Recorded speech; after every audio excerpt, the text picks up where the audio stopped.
Good morning students. आज हम next topic कर रहे हैं।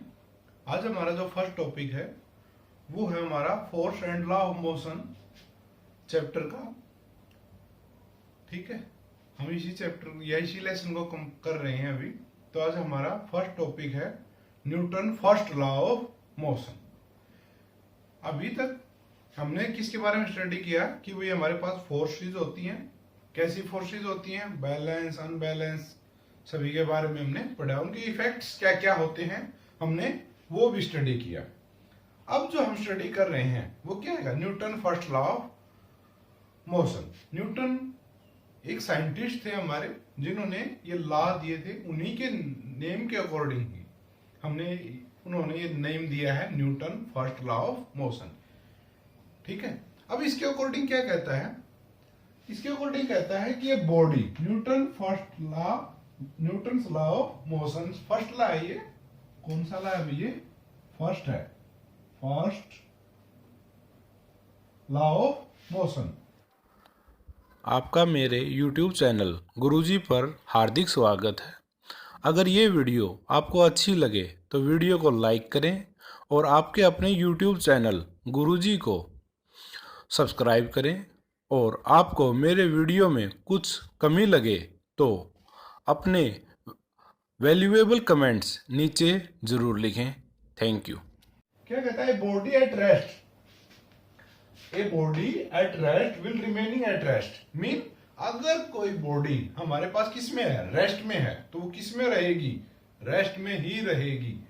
And a body in motion will continue in a straight line with a uniform speed.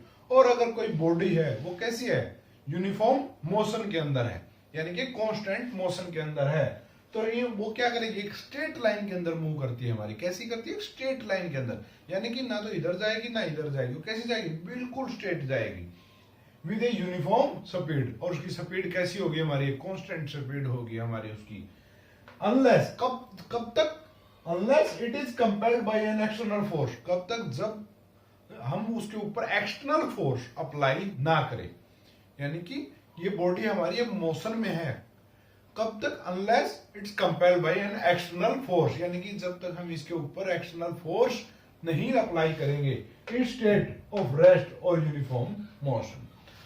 From external force change it's state. External force क्या करेगी हमारी, इसकी state को चेंज कर देगी। स्टेट मीन उसकी जो किस प्रकार से वो मोशन में है या रेस्ट में है, रेस्ट और यूनिफॉर्म मोशन, वो उसकी स्टेट को भी क्या कर सकती है, चेंज कर सकते हैं कि वो रेस्ट में है तो मोशन में आ सकती है और मोशन में है तो रेस्ट में आ सकती है। लेकिन क्या पहली कंडीशन क्या थी कि वही क्या लगे, एक्सटर्नल फोर्स अप्लाई की जाए। अब इसको हम एक एग्जांपल के रूप में लेके देखते हैं।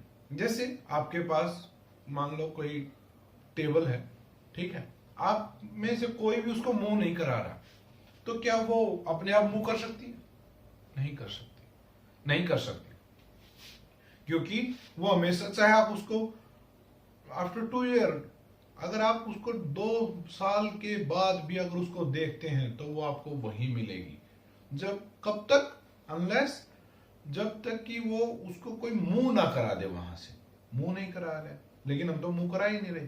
अब सपोज करो ये डस्टर है हमारा, ठीक है, इसको मैं यहां रख देता हूं ऐसे, और इसको कोई हिलाए ही ना, कोई टच ही ना करे, या इसको मार्कर को रख देते हैं, ये लो भी, हमने क्या किया, मार्कर को ऊपर रख दिया। अगर कोई इसको टच करेगा ही नहीं तो ये यहां से कब चलेगा, चल सकता है, ये नहीं चल सकता, ये क्या रहेगा, यही रखा रहेगा।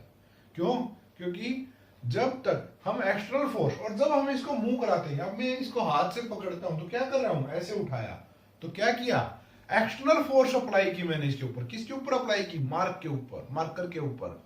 जब मार्कर के ऊपर हमने क्या किया, एक्सटर्नल फोर्स अप्लाई की, तो इसकी पोजीशन क्या हुई, चेंज हुई।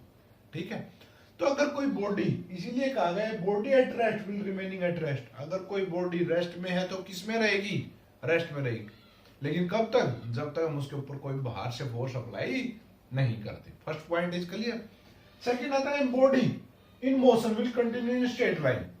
और उसके बाद क्या कहा गया कि अगर मान लो ये है, कोई भी मूव कर रही है बॉडी, तो क्या करती रहेगी, कंटिन्यू मूव करती रहेगी, यानी कि कभी रुकेगी ही नहीं। इन्हें स्ट्रेट लाइन, एक सीधे रास्ते के अंदर कब तक? जब तक उसके ऊपर कोई बाहर से फोर्स अप्लाई नहीं किया जाए। ये था हमारा Newton first law of motion. I hope आपको समझ में आएगा। लेकिन अभी आपके दिमाग में रेस्ट वाली पोजीशन तो समझ में आ गई होगी। हाँ भाई ठीक है, रेस्ट में है तो वो कैसे रहेगी? रेस्ट में ही रहेगी। लेकिन जब हम अपने आसपास देखते हैं कि कोई भी बॉडी अगर हम उसको पुश करके छोड़ देते हैं तो थोड़ी देर के बाद क्या हो जाती है? रुक जाती है, रुक जाती है। लेकिन हम तो ये तो कह रहे हैं कि भाई वो कहां कब तक मूव करती रहेगी? जब तक वो चल रही है। तो फिर वो रुक कैसे जाती है? तो ये तो लॉ झूठा हो गया, है ना? यानी कि ये लॉ तो हमारा सच्चा नहीं है, यानी कि झूठ है इसके अंदर। क्योंकि इसके अंदर क्या कहा है? And a body in motion will continue in a straight line with a uniform speed unless it's compelled by an external force। यानी कि कोई बॉडी मोशन में है तो किस में रहेगी? मोशन के अंदर ही रहेगी। कब तक? जब तक एक्सटर्नल फोर्स हम अप्लाई नहीं करते उसके इन ए स्ट्रेट लाइन। देखो स्ट्रेट लाइन बोलना जरूरी है, क्योंकि जब भी हमने लास्ट में पढ़ा था कि अगर हमें किसी की भी डायरेक्शन चेंज करनी है तो हमें क्या करना पड़ता है? फोर्स अप्लाई करनी पड़ती है। तो इसीलिए जब आप फोर्स अप्लाई नहीं करें तो कैसा मूव करेगी? स्ट्रेट।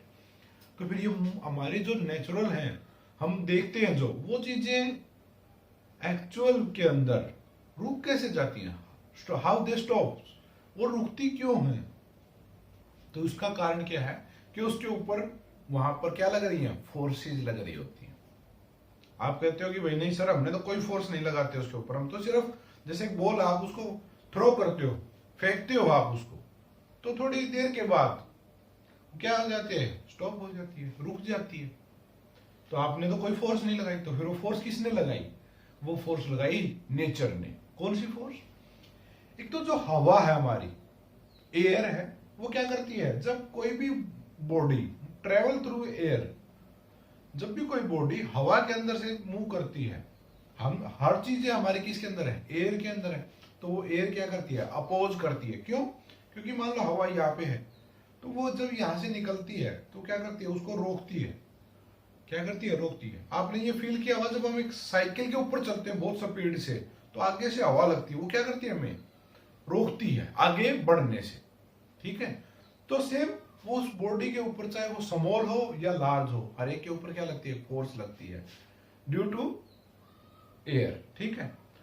उसके कारण भी उसकी स्पीड क्या हो जाती है? कम होती चली जाती है। और जैसे जैसे कम होती जाती है आफ्टर सम टाइम स्टॉप हो जाती है वो। सेकंड आता है कि हमारा कि जो जब हम फ्रिक्शन आता है किसी भी दो बॉडी में, यानी कि घर्षण बल बोलते हैं जिसको हम, वो भी क्या करता है? रोकता है एक दूसरे के ऊपर मूव करने से। ठीक है?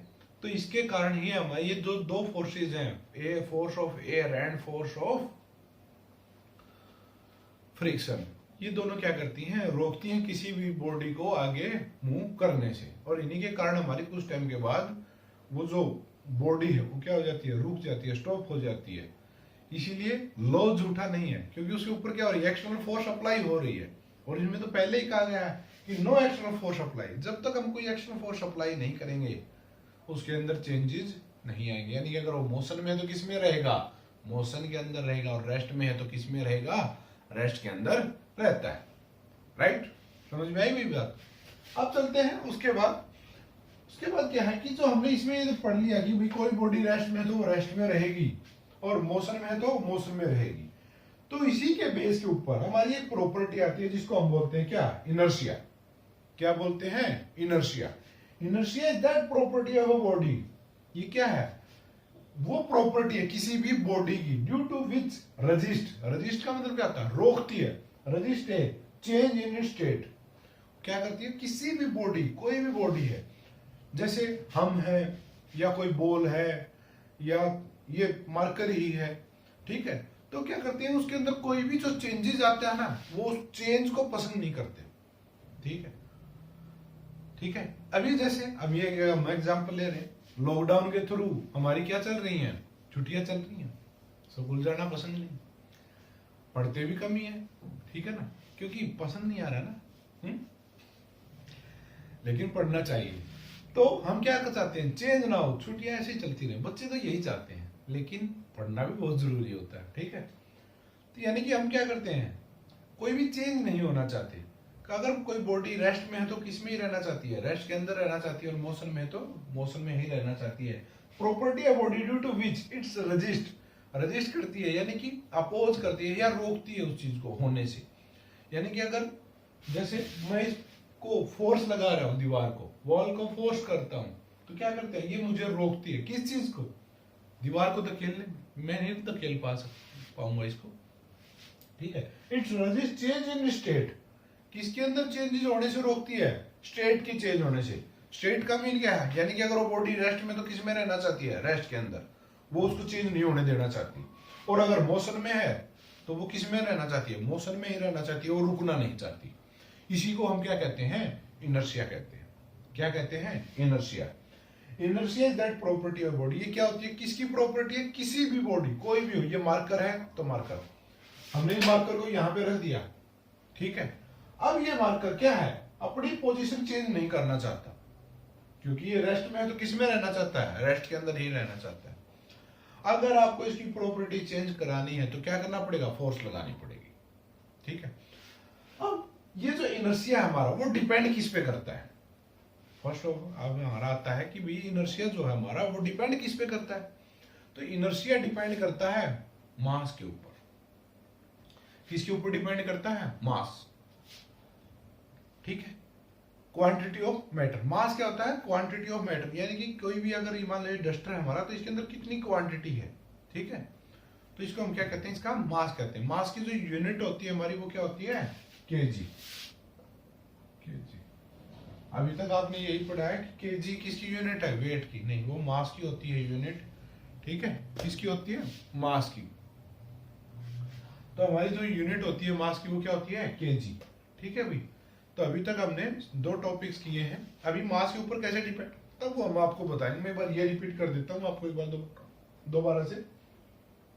Newton first law of motion क्या कहता है, body rest will be remaining at rest. अब एंड दोनों की, अगर रेस्ट में तो कोई बॉडी किस में रहेगी, रेस्ट में रहेगी, and body will continue in motion, अगर वो मोशन में तो किस में रहेगी, मोशन में। कब तक, जब तक कोई बाहर से कोई फोर्स अप्लाई ना करे, तो वो क्या लगता है, Newton first law of motion, ये बताया, ठीक है।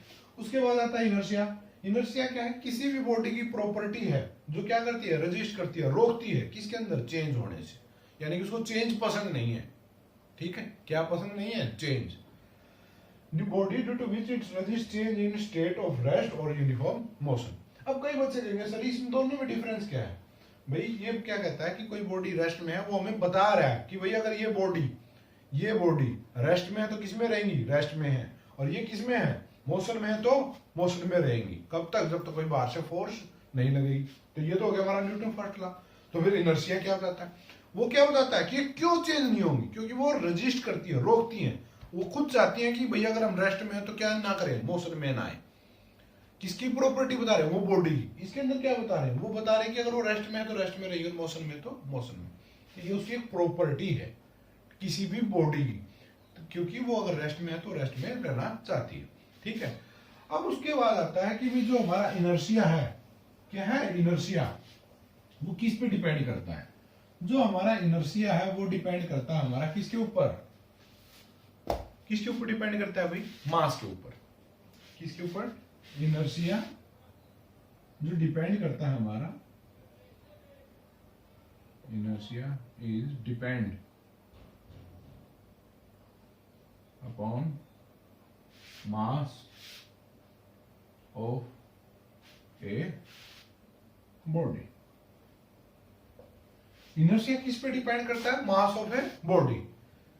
जिसका जितना ज्यादा मास होगा, क्या होगा, जिसका जितना ज्यादा मास होगा उसका उतना ही ज्यादा क्या होगा, इनर्शिया होगा। एग्जाम्पल के रूप में हमारे पास एक ये मार्कर है, ठीक है, हमने यहाँ पे रखा हुआ है इसको। अब इसका मास क्या है, बहुत कम है। मैं स्मॉल अमाउंट के अंदर फोर्स लगाता हूं तो ये मुझे रजिस्ट नहीं कर पाता।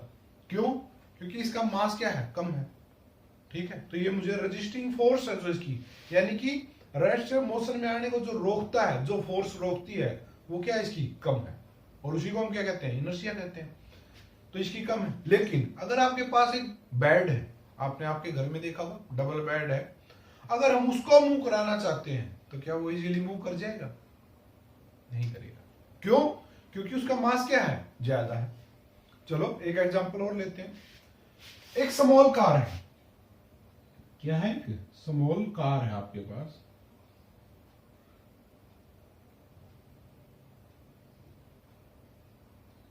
ठीक है भाई, ये क्या है हमारे पास? एक कार है। हमारे पास ये कार है, स्मॉल कार है, टॉय कार, जो बच्चे खेलते हो ना, खिलौना गाड़ी, टॉय कार। ठीक है। अब हम इसके ऊपर क्या करते हैं, अगर मैं इसको आगे मूव कराना है मुझे, तो इसके ऊपर मैं उंगली रखूंगा तो क्या करेगी? आगे की तरफ मूव करना स्टार्ट कर देती है। आप सिंगल फिंगर से उसको मूव करा सकते हैं। ठीक है। लेकिन इन एक्चुअल में अगर आपके घर पे कार है, if you have in reality you have a car, then अब हमारे पास मान लेते हैं हमारे पास एक एक्चुअल में कार है, तो क्या करना पड़ेगा? अब मान लेते हैं यही एक हमारी क्या है, एक्चुअल में कार है, तो इसको क्या करना पड़ेगा? दोनों हाथों से धकेलेंगे, तो भी शायद क्या हो, धकेला ना जाए। क्यों नहीं धकेला जा रहा अभी? जबकि आपने एक खिलौना जो कार थी, टॉय कार थी, उसको आपने किससे मूव करा दिया? सिंगल फिंगर से। लेकिन एक बहुत एक्चुअल में रियल की कार है, उसको आप दोनों हाथों से भी शायद धकेल ना पाए। कारण क्या है? कारण एक ही है कि जो ये टॉय कार थी हमारी, toy car, mass is small, क्या होता है? कम होता है। क्या होता है हमारा? मास कम होता है। लेकिन अगर हमारा जो एक बड़ी कार है, एक्चुअल में कार है, उसका क्या होता है? मास ज्यादा होता है, लार्ज होता है। Actual car mass is large, यानी कि तो वही कार थी हमारे पास, उसका मास क्या था? स्मॉल था, इसलिए हमने उसको क्या किया? सिंगल फिंगर से मूव करा दिया। सिंगल फिंगर से हमने उसको क्या करा दिया? पुश किया, तो वो मूव होना स्टार्ट हो गई, क्योंकि उसका रेजिस्टेंस पावर, रेजिस्टिंग पावर क्या थी, या रेजिस्टेंस की जो प्रॉपर्टी थी वो क्या थी? स्लो थी। यानी कि उसका इनर्शिया क्या था? स्मॉल था, इनर्शिया कम था उसका, इसीलिए हमने क्या किया? उसको इजीली मूव करा पाए। अब जो एक एक्चुअल कार, उसका इनर्शिया क्या है? मास ज्यादा है। मास ज्यादा तो उसका इनर्शिया भी क्या होगा? ज्यादा होगा। इनर्शिया ज्यादा मतलब अपोजिंग दी रजिस्टिंग फोर्स, यानी कि जो हम उसको मूव कराना चाहते हैं या जो उसकी स्टेट को चेंज करना चाहते हैं, उसको अपोज करने की पावर उसके पास क्या है? ज्यादा है। और हाँ, यहां पर मैं जो बात कर रहा हूं वो खड़ी गाड़ी की बात कर रहा हूं। हम उसने उसका इंजन स्टार्ट नहीं किया, कहीं कोई सर मैं गियर लगाऊंगा और मूव करेगी, नहीं। हम रेस्ट में जब कोई बॉडी है विदाउट स्टार्टिंग इंजन बात कर रहे हैं। ठीक है। तो actual car mass is large due to this inertia is large. ठीक है। तो इनर्शिया भी क्या होगा? ज्यादा होगा। क्यों ज्यादा होगा? क्योंकि उसकी रेजिस्टिंग पावर क्या होती है? हमारी ज्यादा होती है। ठीक है। अब ये था भी हमारे पास Newton first law of motion, और इसके बहुत सारे एग्जाम्पल हैं। अब बाइसिकल का ले सकते हैं। अब आप साइकिल पे जा रहे होते हैं, if there were an air resistance and no friction to oppose the motion of bicycle, then according to first law moving bicycle would go moving forever. अगर हमारे पास क्या है कि अगर एक बाइसिकल है, अगर हम फर्स्ट लॉ ऑफ मोशन के अकॉर्डिंग देखते हैं, तो हम क्या मानते हैं कि भी आगे से जो हवा है, पीछे से जो भी हवा का रेजिस्टेंस है, वो क्या हमारा? जीरो, कोई रेजिस्टेंस नहीं है। और हमारी जो साइकिल का टायर्स के बीच में जो फ्रिक्शन होता है वो भी क्या है? जीरो है। तो आपकी साइकिल कभी भी नहीं रुकेगी according to Newton first law. आपका फैन चल रहा है, अगर उसके अंदर फ्रिक्शन कम है, जो सॉरी जीरो है, और एयर रेजिस्टेंस भी क्या? जीरो है, तो आपने एक बार फैन को ऑन कर दिया, वो कभी रुकेगा ही नहीं, वो चलता ही रहेगा। लेकिन ऐसा एक्चुअल में होता नहीं है, क्योंकि कोई भी बॉडी ऐसी हो ही नहीं सकती। अगर फ्रिक्शन नहीं होगा तो हम खड़े भी नहीं रह पाएंगे, क्योंकि उसी की वजह से हम खड़े हो पाते हैं। ठीक है। तो इसीलिए ये हमारे कुछ एग्जांपल्स थे किसके? Newton first law of motion के और इनर्शिया से रिलेटेड। अब हमारा उसके बाद जो नेक्स्ट चैप्टर आता है, सॉरी टॉपिक आता है, वो आता है मोमेंटम। क्योंकि हम वैसे आप अगर आप देखोगे तो आपको होना चाहिए कि सर अभी हमने न्यूटन फर्स्ट लॉ पढ़ा है, तो हमें सेकंड लॉ पढ़ना चाहिए। लेकिन क्या है कि सेकंड लॉ को समझने के लिए हमें पहले किसके बारे में पढ़ना पड़ेगा? मोमेंटम के बारे में। ठीक है। आई होप कि आपको इनर्शिया समझ में आ गया होगा, क्योंकि अगर इनर्शिया समझ में आता तो ये मोमेंटम भी आपको अच्छे समझ में आ जाएगा।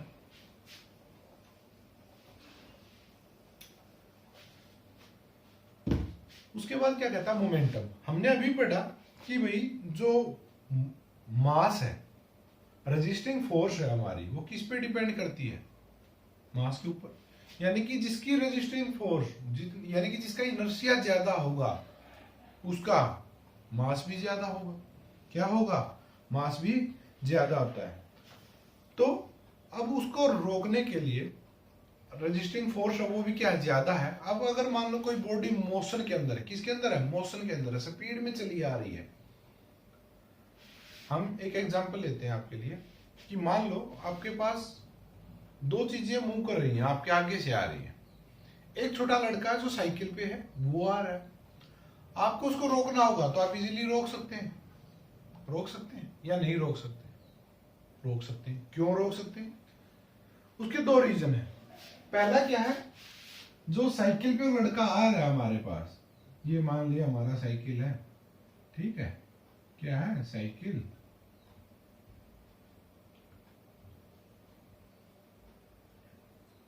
ठीक है, तो ये हमारा साइकिल था। ये लड़का पैडल मार के आपको इसकी तरफ आ रहा था। इसका मास था साइकिल का और लड़के का, दोनों का कंबाइंड मास बताया हमने 50 केजी। कितना मास था हमारे पास? 50 केजी। ठीक है, 50 केजी का मास था हमारे पास और ये मूव करता हुआ आ रहा था। आगे आप खड़े थे भाई, यहां पर क्या थे? आप खड़े थे। यू हैव मोर पावर, आपके पास बहुत ज्यादा ताकत है, ठीक है, बीम जैसी। ठीक है, तो आप क्या करते हो? साइकिल वाला कहते हो रुको भाई, वो कहता मैं नहीं रोक सकता भाई। ठीक है, तो आप उसको क्या करोगे? अगर आप रोकना चाहो तो आगे ऐसे हाथ करके हम क्या कर सकते हैं? उसको रोक सकते हैं। क्यों? क्योंकि इसके पास, हमारे पास कितना मास था? 50 केजी था, टोटल मास था। इसके अंदर साइकिल का भी आ गया या उस लड़के का भी आ गया, तो आप रोक पाओगे। हो सकता है एकदम से तो नहीं रुकेगा हमारा, लेकिन आफ्टर सम स्लाइड, अगर आप कुछ फिसलने के बाद, स्लाइड होने के बाद, लेकिन उसको रोक पाओगे। ठीक है, रोक सकते हैं, ऐसा नहीं है कि आप नहीं रोक पाओगे। और अगर आप बीम है तो आप तो किसी को भी रोक सकते हो, है ना? ठीक है, लेकिन अब हमारे पास यही लड़का था, आगे से अब क्या आ रही है? अब कार आ रही है। क्या आ रही है? कार आ रही है।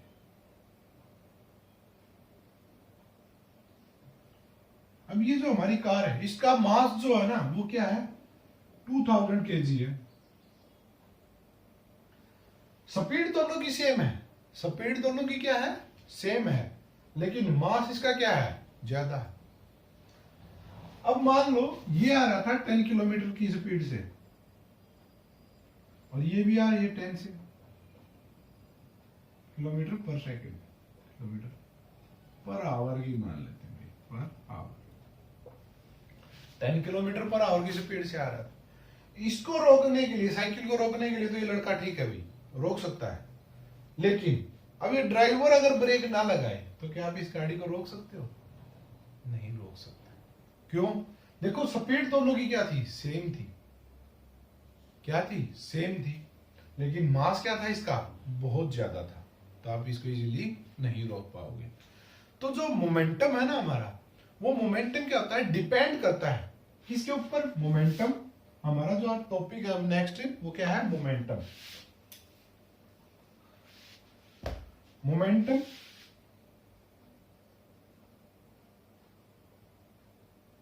डिपेंड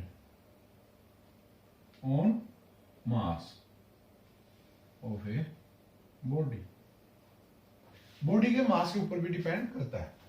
सेकेंड पॉइंट क्या है? अगर हमने ये मास तो ज्यादा किया ही किया, इसकी स्पीड 10 किलोमीटर थी, अगर हमने इसकी स्पीड भी बढ़ा दी 70 किलोमीटर पर आवर, अब ये क्या करेगी? आपको पता है ना क्या कर सकती है? ये हमें फिनिश कर सकती है।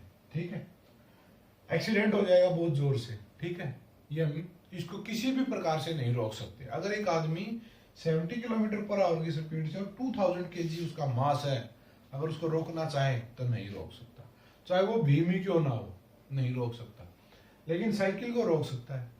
ठीक है, तो अब हमारा जो मोमेंटम है वो क्या होता है? दो चीजों के ऊपर डिपेंड करता है। वो क्या होता है, पहला होता है मास और सेकंड क्या है, वेलोसिटी। ठीक है, इसका एक दूसरा एग्जांपल लेते हैं। एक बॉल है आपके पास, टेनिस बॉल। कोई दोस्त आपका वो क्या करता है, आपको ऐसे फेंकता है आपके पास, आप उसको इजीली पकड़ लोगे। ठीक है, उसका मास क्या था, आपने क्या ली, टेनिस बॉल ली। क्या है ये, टेनिस बॉल। टेनिस बॉल है, इसका वेट कितना था, 100 ग्राम। कितना था, 100 ग्राम। लेकिन अब एक क्रिकेट की बॉल लेते हैं हम, क्या लेते हैं, क्रिकेट की बॉल। उसका वेट क्या होता है, ज्यादा होता है। ठीक है, कि बॉल शेप तो लगभग सेम ही होती है दोनों की, लेकिन मास का क्या जाता है, क्रिकेट बॉल। ठीक है, और इसका वेट है हमारा 400 ग्राम या जो भी होता है, ये जस्ट हमने एज्यूम किया है। एक का 100 ग्राम है और एक का क्या है, 400 ग्राम है। देखो क्रिकेट की बॉल जो होती है हमारी, वो क्या होती है, हैवी होती है, मोर किससे, more than tennis ball. Tennis की बॉल से बहुत ज्यादा हैवी होती है, क्योंकि टेनिस की बॉल अंदर से ब्लैंक होती है और इसके अंदर फिल होता है रन। ठीक है, तो अब अगर हमारे पास कोई एक क्रिकेट की बॉल फेंकता है और एक लड़का टेनिस की बॉल फेंकता है, तो आप इजीली किसको पकड़ पाओगे, टेनिस बॉल को। क्यों, क्योंकि उसको आप रोक सकते हो इजीली, सिंगल हैंड से भी पकड़ पाओ शायद। क्यों, क्योंकि उसका मास क्या था, कम था। लेकिन जैसे क्रिकेट की बॉल आती है, उसका मास क्या होता है, ज्यादा होता है। अगर हम उसको रोक भी लेंगे तो हाथ पे पेन जरूर होगा, जोर से। ठीक है, क्यों, क्योंकि आपने उसको रोका। ठीक है, तो हमारा ये जो मोमेंटम है, अब मोमेंटम क्या है हमारा, ये आपको समझ में आई बात, बेसिक बातें बता रहा हूं मैं अभी तक, ये है क्या। तो जो मोमेंटम हमारा वो क्या होता है, मोमेंटम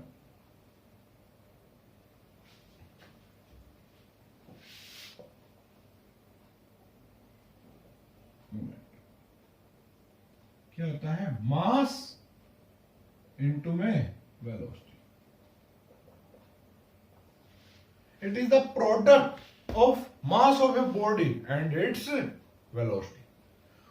किसी बॉडी का मास क्या है हमारे पास और उसकी वेलोसिटी क्या है, उसी को हम क्या कहते हैं, मोमेंटम कहते हैं। अगर मास बढ़ता है, क्या बढ़ता है, मास बढ़ता है, जैसे कि हमने अभी एग्जांपल किए। ठीक है, हमने क्या किया, मास बढ़ता है तो क्या होता है, मोमेंटम बढ़ेगा। ठीक है, और उसकी स्पीड भी बढ़ा दी आपने, तो भी मोमेंटम भी क्या होता है, बढ़ता है। ठीक है भाई, यानी कि जो मोमेंटम हमारा वो क्या करता है, दो चीजों के ऊपर डिपेंड करता है। First is mass and second is velocity. ठीक है, अब इसके अंदर हमने ये एग्जांपल लिए। अब अगर कोई बॉडी रेस्ट में है, किसमें है, रेस्ट में, चाहे वो 5000 kg की हो या 2 kg की हो, उसके पास कोई वेलोसिटी नहीं है। वेलोसिटी नहीं है तो वेलोसिटी क्या हो जाएगी, जीरो। ठीक है, वेलोसिटी क्या है, जीरो है। लेकिन मास अगर उसका 5000 kg है, तो मास तो 5000 है, तो मोमेंटम क्या हो जाएगा, जीरो हो जाएगा। यानी कि अगर कोई बॉडी रेस्ट में है तो उसका मोमेंटम क्या होता है हमारा, जीरो। क्या होता है, जीरो होता है।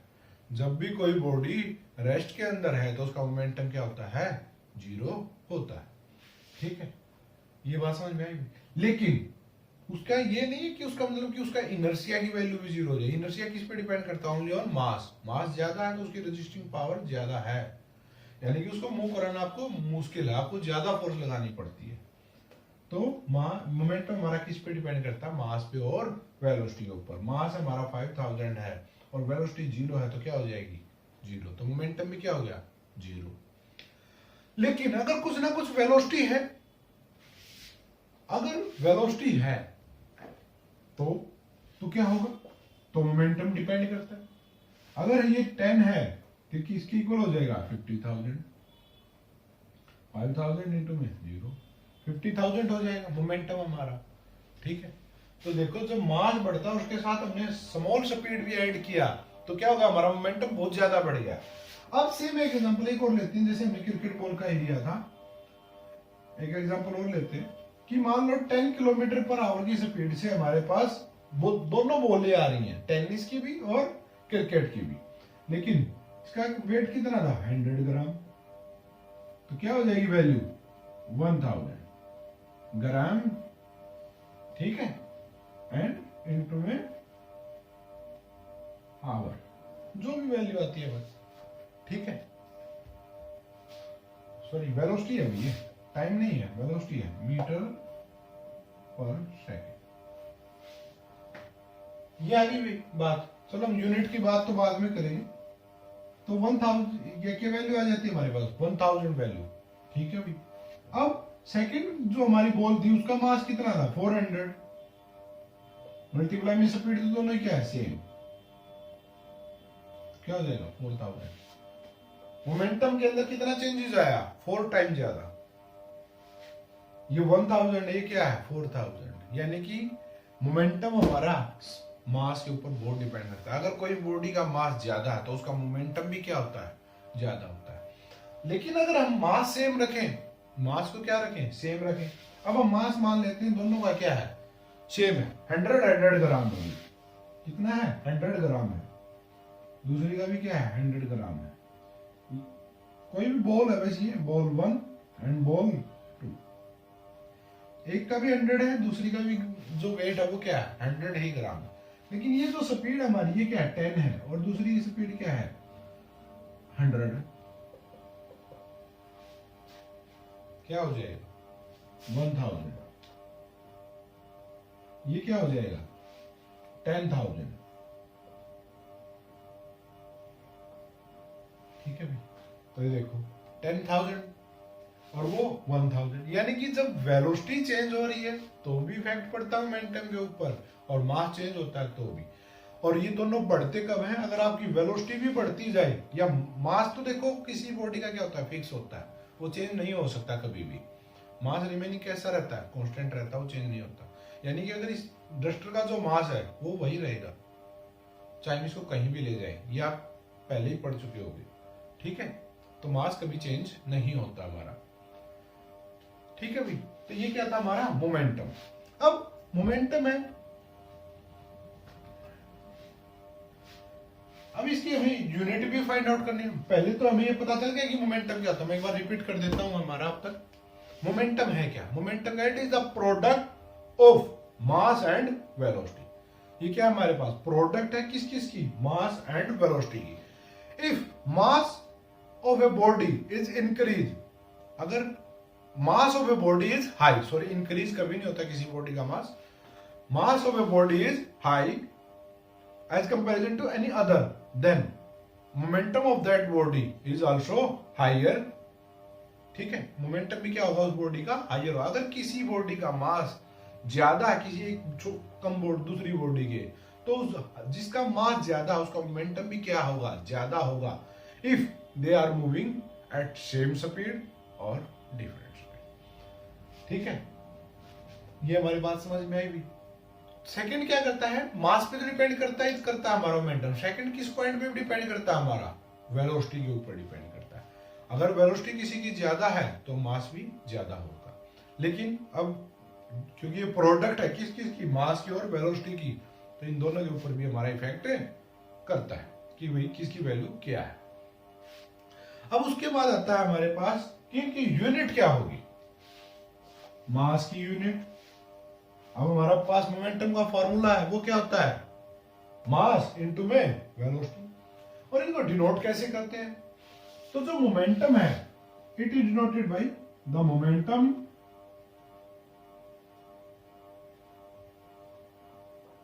जो मोमेंटम है ना हमारा वो डिनोट किया जाता है किससे, पी से, is denoted by letter by P. किससे डिनोट किया जाता है, पी से। पी से हम किसको डिनोट करते हैं, मोमेंटम को, ठीक है भाई। मोमेंटम को डिनोट करते हैं किससे, पी से। मास को किससे डिनोट करते हैं, एम से, स्मॉल एम से। किससे डिनोट करते हैं, एम से। वेलोसिटी को वी से। तो क्या फार्मूला बनता है, P is equal to M V, यानी कि momentum is equal to mass into में वेलोसिटी, ठीक है भाई। ये हो गया हमारे पास। उसके बाद क्या कहता है कि भाई हमारी जो मोमेंटम है उसकी यूनिट क्या होगी, ठीक है, यूनिट क्या होगी हमें वो फाइंड आउट करनी है। तो मास की यूनिट होती है, मास यूनिट इज केजी, क्या होती है, किलोग्राम। जो मास हमारा उसकी यूनिट क्या होती है, किलोग्राम होती है। और वेलोसिटी की क्या होती है, वेलोसिटी यूनिट इज क्या होती है, मीटर पर सेकेंड। याद रखो, मीटर पर सेकेंड या मीटर पर सेकेंड, हम किसी भी प्रकार से इसको लिख सकते हैं। तो ये हमारे पास अगर यूनिट है किसकी, वेलोसिटी की और मास की, तो हमारे पास क्या, मास इंटू में वेलोसिटी, तो यूनिट क्या आ जाएगी, केजी। मास की पुटअप की हमने केजी, मल्टीप्लाई में क्या है, मीटर पर सेकेंड, मीटर पर सेकेंड। तो हमारी मोमेंटम की यूनिट क्या होती है, क्या होती है, किलोग्राम मीटर पर सेकेंड। क्या होती है यूनिट, किलोग्राम मीटर पर सेकेंड। दोबारा रिपीट कर रहा हूं, क्या होती है यूनिट हमारी, किलोग्राम मीटर पर सेकेंड। ये हमारी किसकी यूनिट होती है, किसकी यूनिट होती है भाई, मोमेंटम की। किसकी यूनिट होती है, मोमेंटम की। किससे डिनोट किया जाता है मोमेंटम को, पी से। होता क्या है, product of mass and velocity. ठीक है, किस पे डिपेंड, अगर मास ज्यादा होगा तो मोमेंटम पे क्या इफेक्ट पड़ेगा। अगर दो बॉडीज के कंपैरिजन में हम सेम स्पीड पे चल रहे हैं, अगर मास ज्यादा होगा तो मोमेंटम भी क्या होगा, ज्यादा होगा। और अगर मास कम होगा तो भी क्या होगा, मोमेंटम कम होगा। लेकिन अगर मास सेम है, वेलोसिटी ज्यादा है, तो मोमेंटम भी क्या होगा, ज्यादा होगा। और वेलोसिटी कम है तो भी मोमेंटम कम होगा। ठीक है, ये हमारे टॉपिक था मोमेंटम। अब इससे रिलेटेड अगर आप एग्जांपल लेना चाहते हैं तो क्या होता है कि जैसे कराटे प्लेयर होते हैं, कराटे प्लेयर देखे ना, वो ऐसे करके मारते हैं, ब्रिक्स को तोड़ देते हैं, यानी कि जो हमारी ईंटें होती हैं उनको तोड़ते हैं सॉरी, ब्रिक्स होती है उनको क्या करते हैं, तोड़ देते हैं, ब्रेक कर देते हैं। तो क्या करते हैं, वो जब भी अप्लाई करते हैं ना, तो क्या करते हैं, इस प्रकार से हाथ लेके जाते हैं पीछे की तरफ और फुल बॉडी ऐसे डालते हैं। जब वो ऐसे मूव करते हैं तो क्या करते हैं, अपनी बॉडी का मास किसके ऊपर ट्रांसफर करते हैं, हाथ के ऊपर। और अगर ये ब्रिक है तो ये किसके ऊपर अप्लाई होता है, यहां पर अप्लाई होता है। तो हमने उसको क्या दिया, हमारी बॉडी का मास। अब उसका जो मास है वो 50 केजी हो सकता है, 60 केजी हो सकता है, 70 हो सकता है, एनीथिंग जो भी है उसका वो। और उसने क्या किया, हाई स्पीड में उसको क्या किया, मूव कराया, फुल स्पीड से लेके आता है। तो जो हमारा मोमेंटम क्या हो जाता है, वो बहुत ज्यादा हो जाता है। मोमेंटम क्या हो जाता है, ज्यादा हो जाता है, जिसके कारण जो ये ब्रिक हमारी, या जो ये ईंट बोलते हैं हम जिसको, वो क्या हो जाती है, टूट जाती है। ठीक है, इस प्रकार से वो मोमेंटम का यूज करते हैं। वो देखो, हम कोई भी खेल खेलते हैं, प्लेइंग एनी गेम्स, ठीक है, तो उसी के अंदर हम हर जगह पे साइंस का यूज करते हैं। हमें पता नहीं होता लेकिन साइंस यूज होती है। तो देखो, कराटे जो प्लेयर होते हैं वो भी ब्रिक्स को तोड़ने के लिए किसका यूज कर रहे हैं, साइंस का यूज कर रहे हैं। वो वहां पर किसको यूज कर रहे हैं, मोमेंटम को। यानी कि उनका खुद का मास इनटू में हाथ की वेलोसिटी, दोनों को जब कंबाइन करते हैं तो क्या होता है, ब्रिक टूटती है। ठीक है, तो ये एक एग्जांपल है हमारे पास किसका, मोमेंटम्स का। ठीक है, इसके बाद जो हमारा आता है नेक्स्ट टॉपिक, वो आता है Newton second law of motion. Newton second law of motion derivation है उसका कंप्लीट, इसको हम नेक्स्ट वीडियो के अंदर करेंगे। अभी तक हमने जो किया मैं उसको एक बार रिपीट कर देता हूं आपको ओवरऑल दोबारा से। ठीक है, फर्स्ट ऑफ ऑल आता था हमारे पास, क्या आता था कि भाई Newton first law of motion क्या है। Newton first law of motion क्या कहता है कि if a body in rest, अगर कोई बॉडी हमारे पास किसमें है, रेस्ट में है, तो वो किसमें रहेगी, रिमेनिंग इन रेस्ट। वो हमेशा किसमें रहेगी, रेस्ट में रहेगी। वो मूव नहीं कर सकती अपने आप, कब तक, जब तक उसके ऊपर बाहर से कोई फोर्स अप्लाई ना करे। ठीक है, या कोई बॉडी अगर मोशन में है, चल रही है, ट्रेवल कर रही है, तो वो हमेशा किसमें रहेगी, मोशन के अंदर रहेगी। कब तक, इन ए स्ट्रेट लाइन। और हाँ, कैसे मूव करती है हमेशा कोई भी बॉडी, ऐसा नहीं है जैसे आपको फिल्मों में दिखा दिया जाता है कोई बॉडी आती है, कार आती है, ऐसे ऐसे चलती है, नहीं। वो हमेशा एक किस डायरेक्शन में मूव करती है, स्ट्रेट डायरेक्शन के अंदर मूव करती है। ठीक है, कभी भी टेढ़ा मेढ़ा नहीं चलेगी कोई बॉडी। अब बॉल को फेंकते हैं जैसे नीचे ग्राउंड के ऊपर इस प्रकार से, तो वो क्या ऐसे ऐसे चलती है, नहीं, वो हमेशा कैसे जाती है, स्ट्रेट जाती है, सीधा मूव करती है। तो कोई बॉडी अगर मोशन में है तो वो किस में रहेगी, मोशन में रहेगी, इन ए स्ट्रेट लाइन या इन ए स्ट्रेट पाथ या इन ए स्ट्रेट डायरेक्शन। ठीक है, राइट। कब तक, जब तक हम बाहर से कोई फोर्स अप्लाई ना करते। ठीक है, ये तो था हमारा क्या, Newton first law of motion. उसके बाद आप भैया हमारे पास इनर्शिया। इनर्शिया क्या बताता है कि भैया बॉडी हमारी रेस्ट में है, तो रेस्ट में क्यों रहती है, क्योंकि इनर्शिया जो प्रॉपर्टी है हमारी, वो क्या कहता है कि कोई बॉडी है ना, वो रजिस्ट करती है, यानी कि वो रोकती है किस चीज को, चेंज होने से, यानी कि उसको चेंज पसंद नहीं है, यानी कि वो रेस्ट में तो कहती है मुझे रेस्ट में ही रहने दो, मैं मूव नहीं करना चाहती। अगर आपको उसको मूव कराना तो क्या कराना पड़ेगा, आपको फोर्स लगानी पड़ती है। ठीक है, क्या लगानी पड़ती है, फोर्स लगानी पड़ती है। तो और वो फोर्स भी क्या होनी चाहिए, उसकी इनर्शिया की फोर्स से ज्यादा होनी चाहिए, यानी कि जितने उसका सहने की क्षमता है, वो रोकने की कैपेसिटी है, उससे ज्यादा होनी चाहिए। तो इनर्शिया कहता है it is a resist property of a body which resist, जो क्या करती है हमारी, रजिस्ट करती है, रोकती है ए बॉडी, किसको, किसी भी बॉडी को, किसके लिए, move, change in their position, उसकी पोजीशन को चेंज होने से। ठीक है, या उसकी चेंज इन स्टेट, या उसकी स्टेट को चेंज होने से रोकती है हमारी। ठीक है, यानी कि वो बॉडी अगर रेस्ट में है तो रेस्ट में ही रहती है, और मोशन में है तो मोशन में ही रहती है। ये था हमारा इनर्शिया।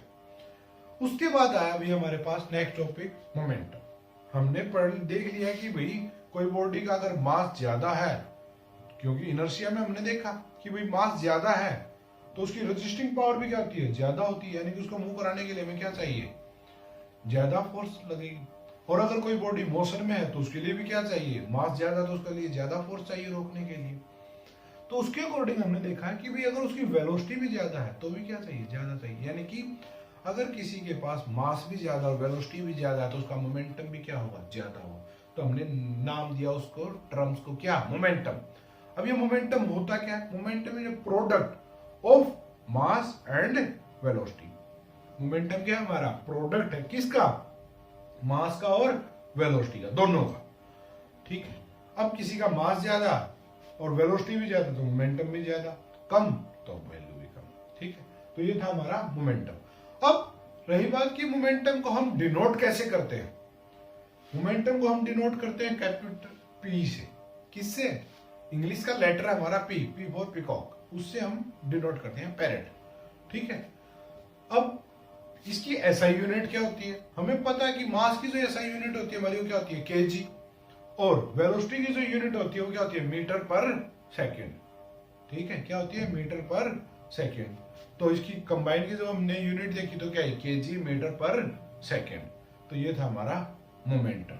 ठीक है, कराटे प्लेयर का एग्जांपल लिया हमने मोमेंटम को डिफाइन करने के लिए, और इनर्शिया के लिए हमने किसका लिया, बॉल्स के लिया, और न्यूटन फर्स्ट लॉ के बारे में भी एक्सप्लेन किया। तो आज के टॉपिक्स के अंदर हमारा यही सब था भाई। नेक्स्ट वीडियो के अंदर हम किसको स्टडी करेंगे, Newton second law of motion, और उसको ड्राइव करेंगे। और न्यूटन सेकंड लॉ अगर आपको समझना है तो आज ये मोमेंटम का टॉपिक कंप्लीट कर लीजिए, मोमेंटम को अच्छे से समझिए। ठीक है, अगर आपको कोई भी पॉइंट समझ में नहीं आता तो एक बार आप क्या कीजिए, वीडियो को रिपीट करके देखिए, दोबारा से देखिए, और अगर फिर भी ना समझ में आए तो कमेंट बॉक्स में बताइए, मैं आपकी प्रॉब्लम को सोल्व करने की कोशिश करूंगा कि आपकी प्रॉब्लम सोल्व हो जाए। ठीक है, तो थैंक यू।